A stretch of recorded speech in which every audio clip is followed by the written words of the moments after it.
Selon l'agence de presse étudiante ISNA, au terme de la grande manœuvre baptisée Ciel du Vilayat en Iran, le général Ahmad Mirani, commandant de la base aérienne Khatam al-Anbiya, a affirmé jeudi lors d'une conférence de presse que cette manœuvre s'était déroulée avec succès et que tous les objectifs avaient été atteints.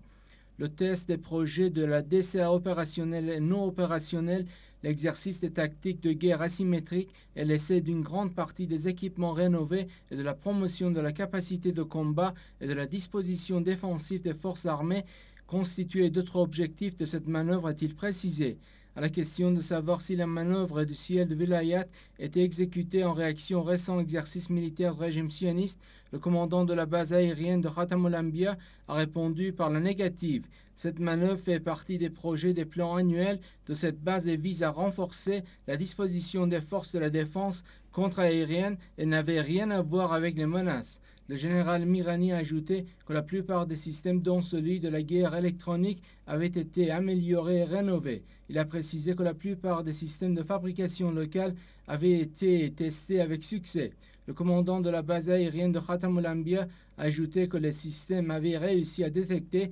identifier et viser l'ennemi fictif à des dizaines de kilomètres de distance, ce qui témoigne de la grande capacité et de la puissance technologique des scientifiques, des forces armées, des industries diverses et des universités iraniennes. Le général Mirani a indiqué que plus de 90% des objectifs volants